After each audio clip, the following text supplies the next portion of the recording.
Important questions हैं या extra things हैं इस चैप्टर के वो। तो ये पार्ट 1 है, शुरू करते हैं। चैप्टर में सबसे पहले आता है मैटर। मैटर क्या है, इसकी डेफिनेशन क्या है।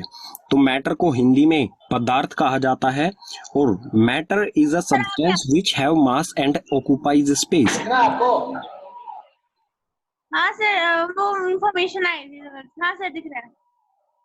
क्या सर नहीं, वो पेपर के इंफॉर्मेशन आ गई थी तो वही चिल्ला रहे थे। आ गया। क्या आ गई है? वही देख के बताती, एक सेकेंड। मैटर हमारा कोई भी ऐसा सब्सटेंस जिसमें मास हो और जो स्पेस ऑक्यूपाई करे यानी कि जगह को घेरे, उसे कहा जाएगा मैटर। यहां पर मैं मास को थोड़ा सा एक्सप्लेन कर देता हूं। मास का मतलब होगा कि जो भी हमारा सब्सटेंस है उसमें कितने नंबर ऑफ एटम्स प्रेजेंट हैं, और जो भी नंबर ऑफ एटम्स प्रेजेंट होंगे यानी कि जो मास है इसको मेजर किया जाता है किलोग्राम। ठीक है, बेसिक यूनिट इसकी किलोग्राम में इसे मेजर किया जाता है।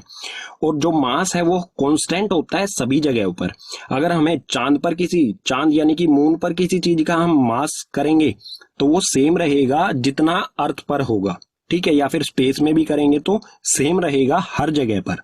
ठीक है, and matter is made up of tiny particles. और जो मैटर है वो टाइनी यानी कि छोटे छोटे पार्टिकल्स से बना है, और पार्टिकल्स के बारे में हम डिटेल में पढ़ेंगे आने वाले सेक्शंस में आगे। तो मैटर के कुछ एग्जांपल्स ले लेते हैं, जैसे कि नोटबुक, पेन, स्टार, सन, प्लैनेट, एयर। इन सभी चीजों में ये सभी चीजें जगह भी घेरती हैं, स्पेस ऑक्यूपाई भी करती हैं और इनका मास भी होता है। तो ये सभी चीजें क्या होंगी, मैटर। ये एग्जांपल हो गए मैटर के। ठीक है, नेक्स्ट है कैरेक्टरिस्टिक्स ऑफ पार्टिकल्स। जो पार्टिकल्स, जिन छोटे छोटे पार्टिकल से मैटर बना है, तो इन पार्टिकल्स की कुछ विशेषताएं, इनके कुछ विशेष गुण क्या होते हैं। तो फर्स्ट है इसमें सबसे पहला है दे आर कंटिन्यूअसली मूविंग।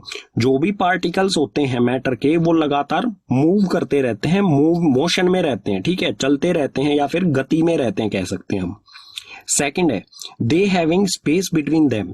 जो भी पार्टिकल्स हैं उनके बीच में खाली स्थान, खाली जगह, ब्लैंक स्पेस होता है। ठीक है, third they attract each other. जो भी पार्टिकल्स हैं मैटर के वो एक दूसरे को अट्रैक्ट करते हैं। अट्रैक्ट करने का मतलब क्या होगा, जैसे मैग्नेट आयरन को अट्रैक्ट करती है, इसी तरह से पार्टिकल्स जो है मैटर के वो एक दूसरे को अट्रैक्ट करते हैं, लेकिन इसकी फोर्स जो है मैग्नेट जितनी तो नहीं होगी लेकिन उससे कम होती है। तो उसी तरह की फोर्स से ये एक दूसरे को अट्रैक्ट करते हैं। अब नेक्स्ट पेज पर जो ये कैरेक्टरिस्टिक्स हैं पार्टिकल्स के, गुण हैं जो पार्टिकल्स के, इनको एक एक करके डिटेल में पढ़ेंगे एग्जाम्पल के साथ। ठीक है, मैटर के पार्टिकल्स का पहला कैरेक्टर क्या था, particles of matter are continuously moving. जो भी मैटर के पार्टिकल्स होते हैं वो लगातार मूव होते रहते हैं, गति में रहते हैं हमेशा। ठीक है, तो इसको एक एग्जाम्पल एक्टिविटी से समझ लेते हैं किस तरह से ये मूवमेंट में रहते हैं। तो आपको करना क्या है, एक ग्लास वाटर लेना है। ठीक है, और इस वाटर को बिल्कुल टेबल पर रख दीजिए, इसे बिल्कुल भी हिलाना नहीं है। जब ये बिल्कुल शांत अवस्था में आ जाए, जब ये बिल्कुल रेस्ट पोजीशन में आ जाए, वाटर पानी नहीं हिल रहा हो, तब उसमें 2 से 3 ड्रॉप इंक डाल देनी है। कोई भी कलर की इंक हो आपको उसमें डाल देनी है। आप जब इसमें इंक डालेंगे, ठीक है, आपको बिल्कुल भी हिलाना नहीं है पानी को, तो ये इंक जो है वो धीरे धीरे इसमें मिक्स होना शुरू हो जाएगी। अपने आप ही ऐसे धीरे धीरे इसमें अपने आप ही मिक्स हो जाएगी। 2 से 3 मिनट में आप देखेंगे कि पूरे पानी में पूरी तरह से इंक जो है वो मिक्स हो गई है। तो हमने तो पानी को बिल्कुल भी हिलाया नहीं है, फिर भी इंक इसमें कैसे मिक्स हो गई, क्योंकि जो भी वाटर के पार्टिकल्स हैं उनमें क्या है, काइनेटिक एनर्जी है। ठीक है, वो लगातार मूवमेंट में रहते हैं। तो जो भी पार्टिकल्स हैं, पार्टिकल्स पोजेस काइनेटिक एनर्जी, क्योंकि वाटर के जो पार्टिकल्स हैं उसमें काइनेटिक एनर्जी है, और काइनेटिक एनर्जी रिस्पॉन्सिबल होती है किसी भी तरह की मूवमेंट की। तो जो भी वाटर के पार्टिकल्स हैं वो लगातार मूव कर रहे हैं। ठीक है, तो मूव करने के कारण ही जो इंक है वो इसमें यूनिफॉर्मली बराबर हर जगह पर पहुंच जाएगी। उसके बाद as the temperature rise particles move faster because kinetic energy increases. और जैसे जैसे हम किसी भी मैटर का जैसे ही हम टेम्परेचर इंक्रीज करेंगे, कोई भी हमारे पास सब्सटेंस है उसका टेम्परेचर इंक्रीज करेंगे, तो उसके पार्टिकल्स की जो स्पीड है वो भी इंक्रीज हो जाएगी। ठीक है, और अगर हम टेम्परेचर डिक्रीज करेंगे तो उसके पार्टिकल्स की स्पीड भी डिक्रीज यानी कि कम हो जाएगी। तो आपने नोटिस किया होगा कि जब हम वाटर में शुगर को मिक्स करते हैं, ठीक है, वाटर में हम शुगर को मिक्स कर रहे हैं, अगर हम हॉट वाटर गर्म पानी में शुगर को मिक्स करते हैं तो वो बहुत जल्दी मिक्स हो जाती है। अगर हम ठंडे पानी में मिक्स करते हैं तो वो थोड़ा ज्यादा समय लेती है as compared to hot water. तो हॉट वाटर में काइनेटिक एनर्जी ज्यादा होती है, इसलिए उसके पार्टिकल्स जो हैं वो ज्यादा तेज मूव कर रहे होते हैं, इसलिए उसमें जल्दी मिक्स हो जाती है। ठीक है, नेक्स्ट है मूवमेंट। जो भी पार्टिकल्स की मूवमेंट होती है वो मिनिमम इन सॉलिड, सॉलिड में बिल्कुल कम होती है, मोर इन लिक्विड, लिक्विड में सॉलिड से ज्यादा होती है, और मैक्सिमम इन गैसेस, और गैसेस में ये बहुत ज्यादा होती हैं। ठीक है, तो मैटर के पार्टिकल्स की सेकंड कैरेक्टरिस्टिक्स क्या था, उनकी सेकंड विशेषता क्या थी कि particles of matter having space between them. जो भी मैटर के पार्टिकल्स होते हैं उनके बीच में स्पेस यानी कि खाली जगह होती है। इसे एक एक्टिविटी से समझते हैं। आपको फिर से एक ग्लास पानी लेना है। एक ग्लास पानी लेने के बाद आपको स्केच पेन से मार्क कर देना है, जितना भी आपने पानी लिया है, जितना भी उसमें पानी है उस लेवल को मार्क कर देना है। ठीक है, उसके बाद आपको 2 से 3 चम्मच या तो शुगर या फिर सोल्ट इसमें ऐड करना है। सोल्ट और शुगर इसमें ऐड करने के बाद वाटर में इसे पूरी तरह से मिक्स करना है। आप चम्मच की सहायता से इसे मिक्स कर सकते हैं। ठीक है, जब शुगर या सोल्ट पूरी तरह से इसमें मिक्स हो जाए तो आपको फिर से वाटर लेवल चेक करना है। तो आप देखेंगे कि वाटर लेवल जितना पहले था शुगर ऐड करने से पहले था, और शुगर पूरी तरह से मिक्स होने के बाद वाटर लेवल उतना ही रहा, वाटर लेवल नहीं बढ़ा। तो हमने तो इसमें शुगर भी ऐड की थी, वाटर लेवल इंक्रीज होना चाहिए था। तो वाटर लेवल इंक्रीज क्यों नहीं हुआ? क्योंकि जो भी वाटर के पार्टिकल्स हैं, वाटर के मतलब उसके पार्टिकल के बीच में स्पेस है, ये समझ में आया? कैसे? मतलब उसके पार्टिकल के बीच में स्पेस था। हाँ ये सर। जो भी पार्टिकल्स हैं उनके बीच में क्या है? स्पेस, खाली जगह है। और जो ये शुगर थी, शुगर ने उसी खाली जगह को भर दिया, इसीलिए वाटर के लेवल में कोई भी इंक्रीमेंट यानी कि बढ़ोतरी नहीं हुई। ठीक है, नेक्स्ट है the space between the particles. जो भी स्पेस होता है पार्टिकल्स के बीच में वो मिनिमम इन सॉलिड्स, सॉलिड्स में वो बहुत कम होता है, मोर इन लिक्विड्स, लिक्विड्स में थोड़ा सा ज्यादा होता है, एंड मैक्सिमम इन गैसेस, और गैसेस में सबसे ज्यादा होता है।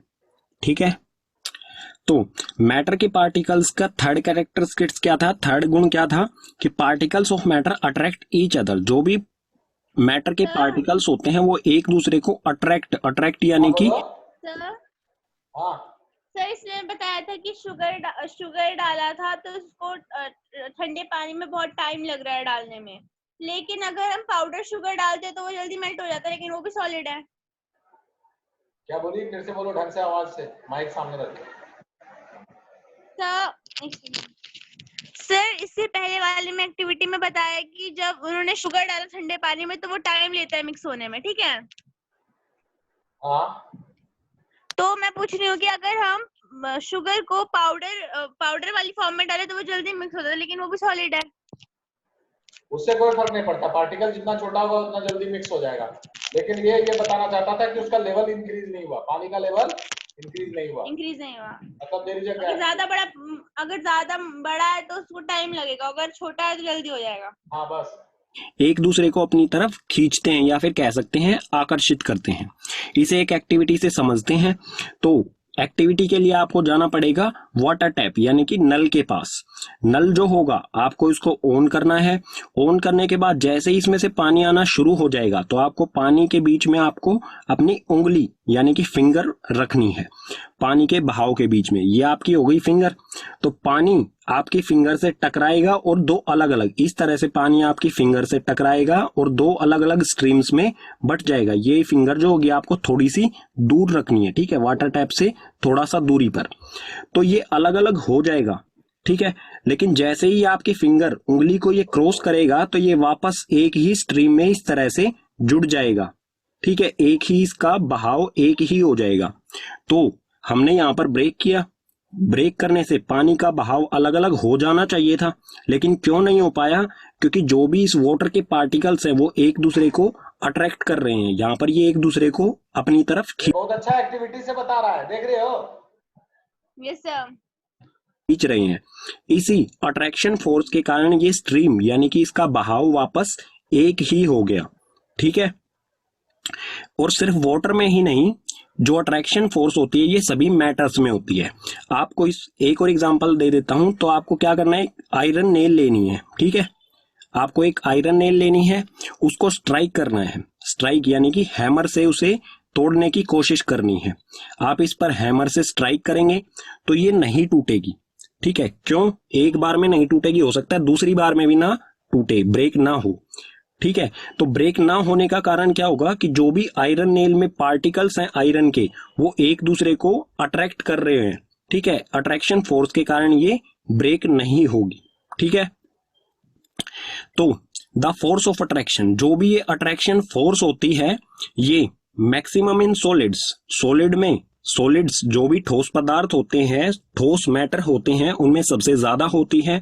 इंटरमीडिएट इन लिक्विड्स, लिक्विड्स में ये मध्यम यानी कि ना तो कम ना ज्यादा, इंटरमीडिएट मतलब बीच में आता है लिक्विड, ठीक है। तो लिक्विड में ना ही ज्यादा होती है ना ही कम होती है।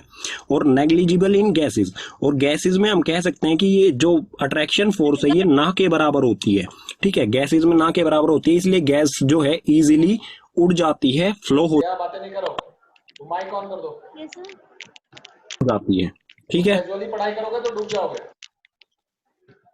सर क्या? तो नेक्स्ट बीच में क्लास के बीच में बात क्यों कर रही हो? नहीं सर, वो साउंड टेस्ट कर रही है तो मैंने कहा साउंड कम करो।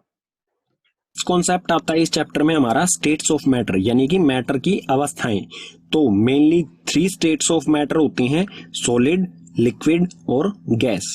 तो इनको एक एक करके डिटेल में पढ़ते हैं। सबसे पहले सॉलिड। तो सॉलिड का मतलब होता है हिंदी में ठोस, ठीक है। तो सॉलिड के जो पार्टिकल्स होते हैं वो कुछ इस तरह से होते हैं, जैसे एक ब्लू डॉट है, उसको एक पार्टिकल समझे, तो ये पार्टिकल्स के बीच में स्पेस ना के बराबर है, या फिर कह सकते हैं बहुत कम है, ठीक है। तो इसकी फर्स्ट प्रॉपर्टी आ रही है, इसका पहला गुण डेफिनेट शेप, यानी कि इसकी जो आकृति होती है, शेप जो होती है वो निश्चित होती है। एग्जाम्पल के लिए आप टेबल देख सकते हैं, आपके घर में होगा टेबल, जो कि अपने आप कभी भी अपनी शेप चेंज नहीं कर सकता है, ठीक है। तो उसकी शेप जो है वो निश्चित होती है। इसी तरह से डिस्टिंक्ट बाउंड्रीज, उसकी बाउंड्रीज भी निश्चित होती हैं, वो कभी भी अपनी बाउंड्रीज को आगे क्रॉस नहीं करता है। जैसे टेबल है, एक जगह से दूसरी जगह अपने आप कभी भी नहीं जाता है, ठीक है। थर्ड है रिजिड, रिजिड यानी कि कठोर, जो भी सॉलिड होते हैं वो कठोर होते हैं, ठीक है। थर्ड है इनकम्प्रेसिबल, सॉलिड के पार्टिकल्स के बीच में स्पेस बहुत कम होता है, अगर स्पेस कम है तो उसे कंप्रेस नहीं किया जा सकता है, तो ये इनकम्प्रेसिबल होते हैं, यानी कि इन्हें कंप्रेस दबाया नहीं जा सकता है। लास्ट है डेफिनेट वॉल्यूम, इसका आयतन, सॉलिड का जो आयतन होता है वो डेफिनेट यानी कि निश्चित होता है, निश्चित कैपेसिटी। समझती है, सॉलिड बड़ा नहीं होगा, छोटा नहीं होगा, जितना वो स्पेस लेता है उतना ही लेता है। अगर ये बॉटल है, इसमें जितना पानी है ये इसका वॉल्यूम है, मान लो पूरे में पानी भरते हैं तो उतना वॉल्यूम कहा जाता है। वॉल्यूम समझती है ना, length into breadth into height. इसकी कभी भी चेंज नहीं होगी सॉलिड की, ठीक है। अब देखते हैं लिक्विड। लिक्विड के पार्टिकल्स आप देख सकते हैं, इनमें थोड़ा सा ज्यादा गैप होता है एज कंपेयर टू सॉलिड, ठीक है। स्पेस सॉलिड से ज्यादा होगा।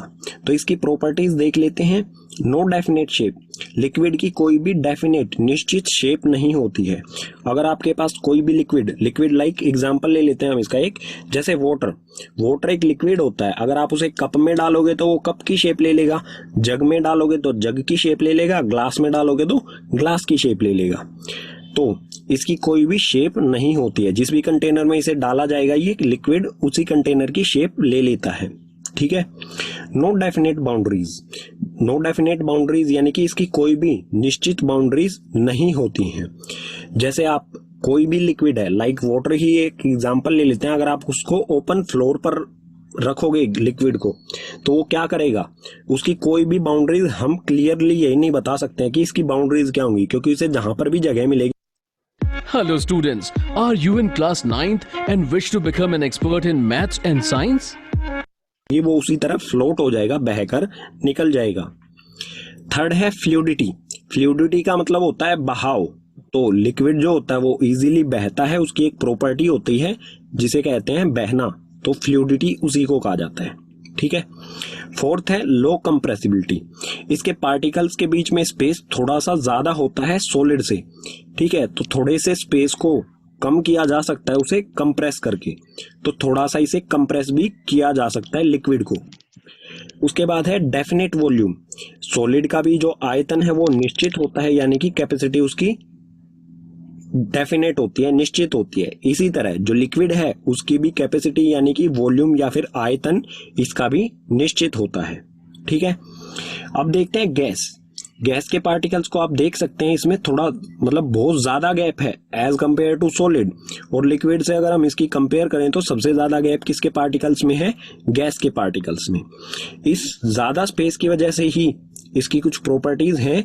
नो डेफिनेट शेप, इसकी कोई डेफिनेट शेप नहीं होती है। अगर किसी भी कंटेनर में हम गैस को डालेंगे, बलून में हम एयर भरते हैं, एयर डालते हैं तो वो बलून की शेप ले लेता है। अगर किसी भी कंटेनर में डालेंगे तो वो उसी की शेप ले लेता है, तो इसकी कोई भी निश्चित शेप नहीं होती है। नो डेफिनेट बाउंड्रीज, और इसकी कोई भी डेफिनेट बाउंड्रीज नहीं होती हैं। जैसे कि हम एक बीकर लेते हैं, इसमें हम कोई एयर गैस डालते हैं तो वो गैस क्या होगी, इस बीकर को भी फुल कर देगी और इसके बाहर भी निकल जाएगी और दूर दूर तक फैल जाएगी। तो इसकी कोई भी बाउंड्रीज नहीं होती हैं, कोई भी निश्चित इसकी सीमाएं नहीं होती हैं, कहीं पर भी ये जा सकती है। थर्ड है फ्लूइडिटी। फ्लूइडिटी जैसे कि लिक्विड में भी फ्लूइडिटी यानी कि बहाव होता है, इसी तरह से गैस भी बहकर एक जगह से दूसरी जगह पर जा सकती है। ठीक है। फोर्थ है हाई कंप्रेसिबल।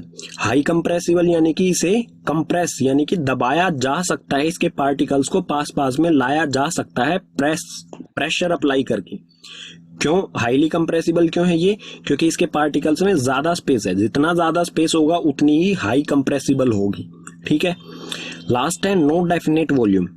सॉलिड का वॉल्यूम जो है निश्चित होता है, लिक्विड का भी, लेकिन गैस का जो वॉल्यूम है वो निश्चित नहीं होता है। ठीक है। अगर